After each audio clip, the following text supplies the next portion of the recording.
সুনামগঞ্জে বৃষ্টিপাত কম থাকলেও বাড়ছে হাওর নদীর পানি। এতে দেখা দিয়েছে বন্যার শঙ্কা। এ বিষয়ে আরও জানাতে সাহেববাড়ি ঘাট থেকে সরাসরি যুক্ত হচ্ছেন মেহেদী হাসান। মেহেদী, বৃষ্টিপাত কম হলেও যেই হারে নদ নদীর পানি বাড়ছে, তাতে কোন কোন অঞ্চল ঝুঁকিপূর্ণ মনে হচ্ছে আপনার কাছে?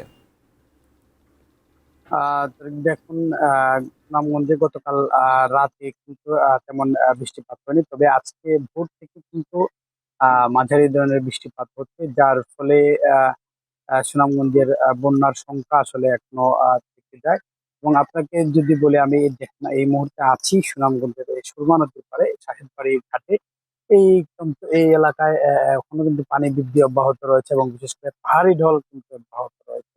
এই পাহাড়ি ঢলের কারণে কিন্তু সুনামগঞ্জে বন্যা পরিস্থিতি আসলে মূলত তৈরি হয় ভারতের উজানে, বিশেষ করে চেরাপুঞ্জি এবং মাউসিনরাম যে রাজ্যগুলো রয়েছে, সেই রাজ্যগুলিতে ব্যাপক বৃষ্টিপাত হয়।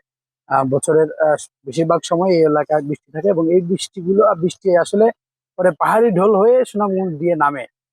বিশেষ করে দোয়ারা, তাহিরপুর, বিশ্বম্বরপুর যে এলাকাগুলো রয়েছে, সেই এলাকাগুলোতে আসলে পাহাড়ি ঢল নামে, যার কারণে ওই এলাকার যে নিম্নাঞ্চলের মানুষজন আছেন তারা কিন্তু আতঙ্কে আছেন।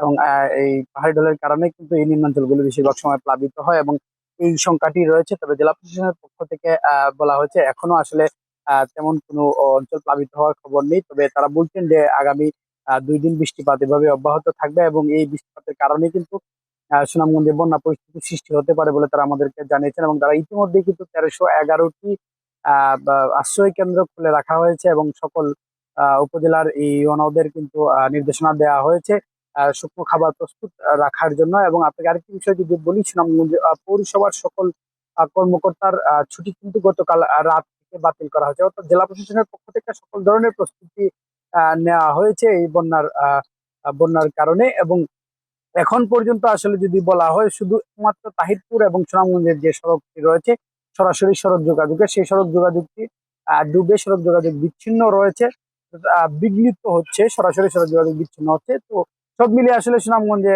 পরিস্থিতি মোটামুটি বন্যার দিকে এগুচ্ছে। তো এই ছিল আমার কাছে সুনামগঞ্জ থেকে সর্বশেষ তথ্য।